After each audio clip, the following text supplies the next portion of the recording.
Hey there guys, welcome back to my channel and don't forget to like, comment, subscribe and share my YouTube channel. And in today's video, I'm going to analyze the Hindi newspaper dated 23rd June 2024. And the important articles in today's newspaper are: Government removes NTA chief and probes over to CBI. New criminal law bill has no section on rape of men transgender people. Okay. And next we are going to analyze the important science articles of the Hindi newspaper, and we are also going to analyze the fact page, and then we are going to analyze the profile page. Okay, so now let's not waste our time and get started. So now the first article that we are going to analyze is: government removes NTA chief, hands over probe to CBI. Okay, so you know the recent NEET 2024 examination scam in which there was a major paper leak in different states. So what was the reaction now? The union government on Saturday removed Subodh Kumar Singh. Okay, Subodh Kumar Singh is who? He is the Director General of the National Testing Agency, which has come under fire for an alleged paper leak and irregularities in the NEET UG examination which it conducts. Okay, so now what happened? They basically removed the Director General of NTA. Okay, named Subodh Kumar Singh, and assigned a different member. Okay, he was basically the trade organization director that they assigned, and also the NEET PG examination is also being suspended by the health ministry. Okay, and they cite the reason that we are going to maintain the decorum of the examination, and they basically suspend the NEET PG examination. Okay, for your post graduate examination. Okay, so now we are going to read that. Meanwhile, the health ministry announced the postponement of the NEET PG examination. Okay, as a precautionary measure. They also said that the center has enacted the Public Examination Prevention of Unfair Means Act 2024 and vote that strictest action will be taken against individual and organizations found to be guilty. Okay, and they also constituted a 7-member committee headed by ISRO's chief K. Radhakrishnan panel. Okay, they're going to do what? They are going to recommend reforms in the mechanism of the NDA and improvement in data security protocols and submit its reports within 2 months. Okay, so it is basically what happened after the examination, that they are going to follow such protocol. Basically, they have to form such panel before commencement of the examination to avoid such major paper leak. Okay, this article is basically the continuation part of above read article. Okay, you can basically see the NEET UG examination which was conducted by the NTA. It is an autonomous body under the Education Ministry, but the NEET PG examination is conducted by the National Board of Examination, which is an autonomous body under the Health Ministry. Okay, and the Health Ministry basically postponed the NEET PG examination, saying as a precautionary measure. Okay, so they said that it is a best interest of the students and to maintain the sanctity of the examination process. Okay, they also constituted a 7-member committee that is headed by ISRO chairman. Okay, ex-chairman.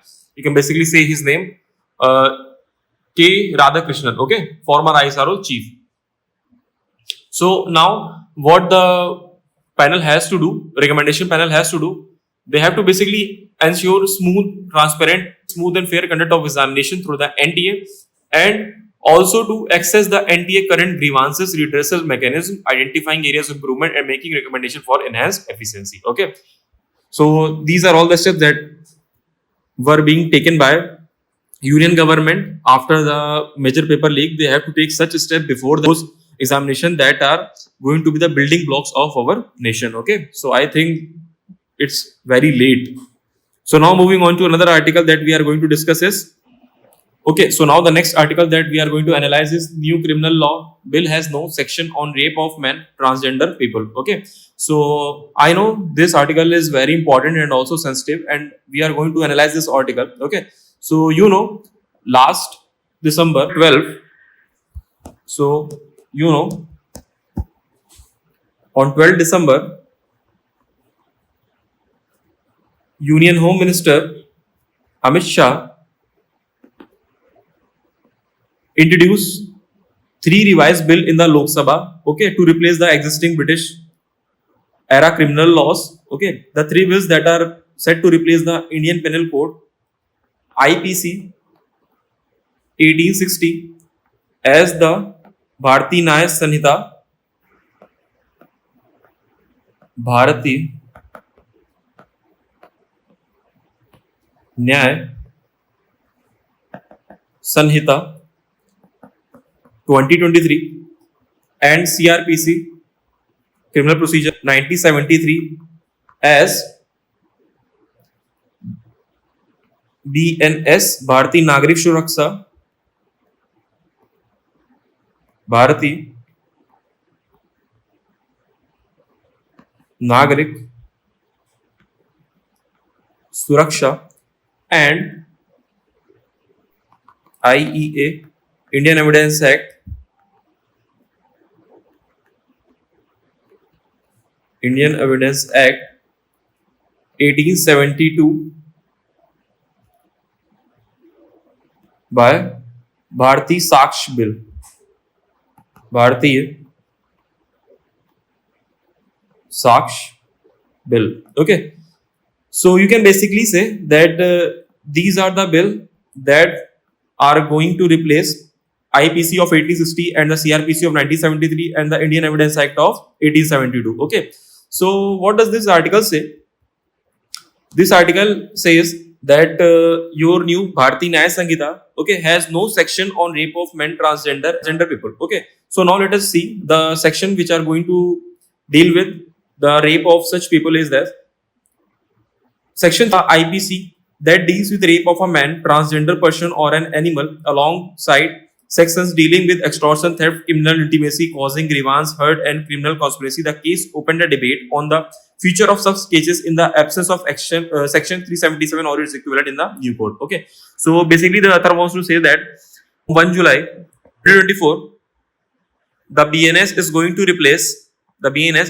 replace IPC, okay, Indian Penal Code, and in Bharati Nyaya Sanhita there is no section that is going to deal with the rape of man, transgender person, and also of the animal. Okay, so it is going to pose a difficulty for the police personnel and also for the judicial custody. Reflect the urgency of arrest or the ease of getting bail. In the latter case, if the accused is not arrested, he can tamper with evidence and impact the course of investigation. Okay, and it also states that Section 377 would also imply that men who have committed anal rapes of their wives would also not face criminal consequences if the new code is not amended. Okay, so they are basically saying to amend such section in the Bharati Nyaya Sanhita are going to include such section that is going to deal with rape of men, transgender people, and also of animal, and also the anal rape of the wife of person. Okay, so this article is all about, we can basically see. And now the next article we are going to discuss is Rotavirus Vaccine Torture Data Analysis Raise False Safety Alarm. Okay, so now the next article that we are going to analyze is Rotavirus Vaccine Torture Data Analysis Raise False Safety Alarm. So before starting that, I want to discuss what is the rotavirus. Okay, rotavirus is the most common cause of diarrheal disease among infants and young children. Okay, so you can list here what is rotavirus. Responsible for diarrheal disease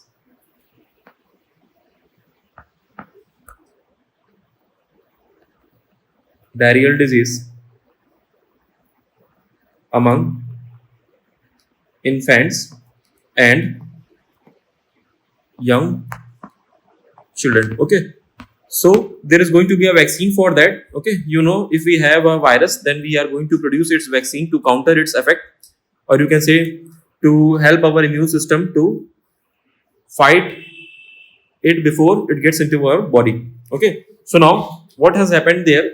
What happened here? Slamming the recently published paper by Dr. Jacob Puliel from the International Institute of Health Management Research, New Delhi, on rotavirus vaccine safety. Microbiologist Dr. Gagandeep Kang says, if you do 20 different analysis, one of them will appear significant. Okay, this is truly cherry picking of data. Cherry picking analysis, changing the data around, adjusting the data, or not using the whole data in order to find the something. Okay, so here you can see that Dr. Jacob Pulien's study arbitrarily shortened the period of observation from 1 year to 6 months and found significant risk of intussusception in the high risk period. Okay, so intussusception is what? Intussusception is the blockage in the intestine which require medical emergency. Okay, so it require medical emergency, and the study by Jacob Pulien states that the dose of this vaccine caused a lot of intussusception in the children. Okay, but later on in 2020, NEJM study was conducted, okay, and it shows that the data collected by the Jacob Puliels is arbitrarily shortening the period of observation from 1 year to 6 months, okay, and then there is no need of risk, okay, you have to be calm, and there is no safety issue with regard to Rotavac vaccine, okay. So the risk of developing into subsection is going to be a lot in first and second phase rather than in third phase, okay, and they also suggest that tested that developed countries with good AEFI reporting would have surely picked any increased cases of intussusception, particularly as it was well known that rotavirus vaccine can cause more intussusception. Okay, so there is no panic issue regarding that. The rotavirus vaccine is safe, and there is no safety issue with Rotavac vaccine. Okay, so the study conducted by Jacob John Pullian is totally arbitrary, and the data collected by him is a tortured data. Okay.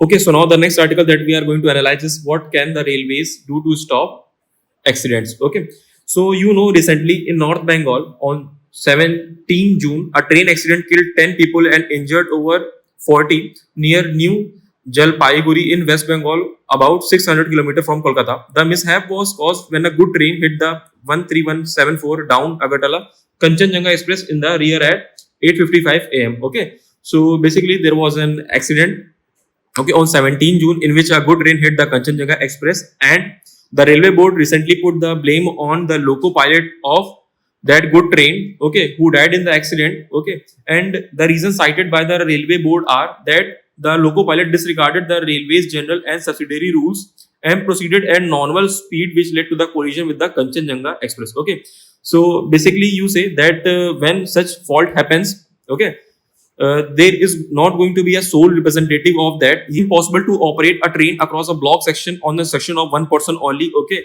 so how only one loco pilot is responsible, as there is going to be a transfer of decision from one person to another, and the sole responsibility is not only of the loco pilot. There are other person involved in this process too. Okay, there is a chain of command and a list of procedure that needs to be followed. For instance, the station masters of a station between which a train is running, the section controller, station and divisional headquarters, and so on. Okay, so railways are doing what? Railways had often been seen to take action against lower level staff, while officers and higher levels have gone scot-free after accidents. Okay, what happened when there is going to be a signal failure? Okay, so how in that type of circumstances the railway is going to operate? Okay, so during a signal failure, the station master issues a TA-912 notice in which the loco pilot had to operate his train at a speed of 15 km per hour. Okay, and he had to proceed with extreme caution. Okay, so if there is going to be a kavach, an anti-collision system, is it going to protect the rail collision? Yes, but the much touted anti-collision device kavach was not installed on this route.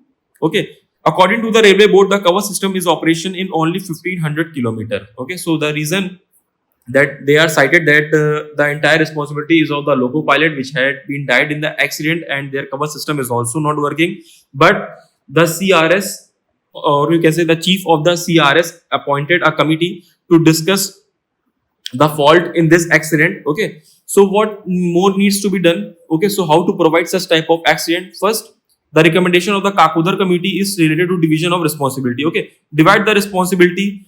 Don't let any single hand to control too much power. Okay, three vital functions, that is rule making, operations, and the regulations, are all vested in the railway board.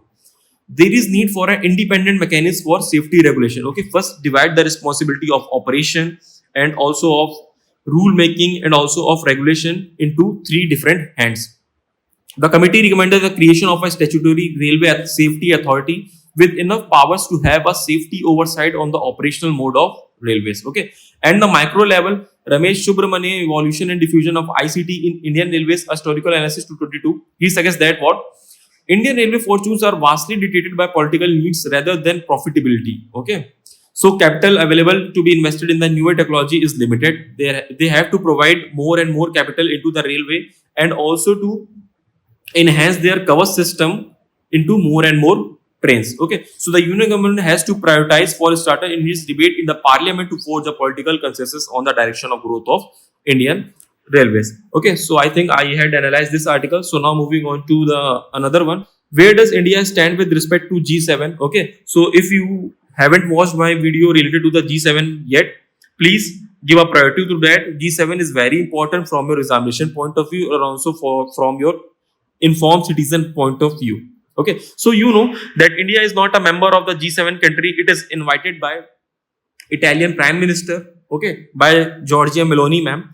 So you can basically see here the leaders of the group of seven: US, Canada, Germany, France, Japan, UK, Italy. They met in Italy's Apulia region from 13 June to 15 June, along with the European Union leadership for a summit to discuss a host of issues. And the issues are, they agree to make 50 billion more available for Ukraine. You know, the recent Russia versus Ukraine ongoing war, okay, in which the Russia has totally devastated Ukraine, and they are going to provide $50 billion aid to what? Ukraine. Okay. And they also held a special energy for growth in Africa summit to spur investment in clean energy, attacked China for coercive trade practices, and met leaders of 10 countries, including India. And you also know, if you haven't watched my previous video, please refer to that video, in which they also talk about IMEC, okay, India, Middle East, Europe Economic Corridor. Okay, if you know what is that, please refer to my video, and you can basically see what is the future of G7. Okay, and what are the drawbacks of G7? You know what is G7? It is basically a group of 7 countries. The countries I had listed here, you can basically watch it from here. And what they do, they basically held their meeting to solve the economic and social and security problem happening in worldwide. And they also discussed for aid of Ukraine, and also for the artificial intelligence, and also for the IMEC. Okay, so what are the drawbacks that they are currently facing? Okay, that they are being under attack for being an elitist, okay, non-inclusive group that doesn't include 3 of the world's top economic, that is China, India, and Brazil, or representation from the rest of the world like the G20 does. Okay, for example, in addition, the G7 has not increased its membership. In fact, it decreased it by dropping Russia in 2014. It is unable to change the course of Russia invasion of Ukraine or stop Israel devastating bombardment of Gaza, audited China from its inroads into global connectivity and infrastructure and economic influence. It's raising more question about this relevance. Okay, so basically, you know what is G7 and how it operates, and what they discussed recently, and where they meet recently, and what are their drawbacks. Okay, so now we are moving forward with another article, that is your, so now the next article that we are going to analyze is an ancient center of learning. Okay, an ancient center of learning, what is its name? Its name is Nalanda University. Yeah, you heard me right. So in this article, basically they talk about its history, that how its history goes back to the times of the Buddha. The Nalanda Mahavira, it was also known then, was founded in the 5th century CE Common Era by Emperor Kumar Gupta, and it flourished for the next 700 years, promoting a syncretic learning activities. Okay, so it is the first residential university of the world, and was sustained by the conciseness of the learned monks and teachers, which included masters such as Nagarjuna, Aryabhatta, and the Dharmakirti. And how the Chinese traveler Hu Sing, who wrote detailed accounts about the university, and he was also the student there himself for 5 years. Okay, and this article also talked that how in March 2006, while addressing a joint session of Bihar State Legislative Assembly, the late former President Dr. APJ Abdul Kalam proposed the revival of ancient Nalanda University, and then the Parliament of India passed the Nalanda University Act 2010, and in September 2014, the first batch of students were enrolled. Okay, so built at an initial cost of 1800 crores and spread over 485 acres, it is a large carbon footprint, free net zero campus whose design elements are inspired by the original monasteries and buildings at the ancient Mahavira. Okay, so I think this article is very important from your art and culture examination point of view. Okay, so this article, please read this article. It shows the history of the Nalanda and how the government is spending too much money for the revival of this university. Okay, so now finalizing today's newspaper, we are going to discuss the power star of politics, or you can say we are just going to briefly discuss the power star of politics and the force of stability. Because if I am going to read a lot, then video is basically going to a long one. And I don't want that, because I know that you don't have enough time for that. Okay, so basically in this article, we move from bagging 0 seats in previous election to 21 seats in which he contested all his member. Okay, so basically this article shows the history of Pawan Kalyan sir. And now we are moving on to another article, that is force of stability. The Arunachal Pradesh Chief Minister, known for his hardline views on China and reform measures at home, has won a third term with a thumping victory. Okay, so you know Arunachal Pradesh, an area of conflict between India and China. Okay, the China claims that Arunachal Pradesh is my territory. Okay, and how Arunachal Pradesh is going to sustain from the China's progressive toes. Okay, so now I am ending my analysis here. So I think I made your analysis in 15 to 20 minutes in today's video. Yeah, I know, because there are many articles in today's newspaper as today is Sunday. So don't forget to like, comment, subscribe to my YouTube channel, and I am gonna meet you tomorrow. Okay, so thank you.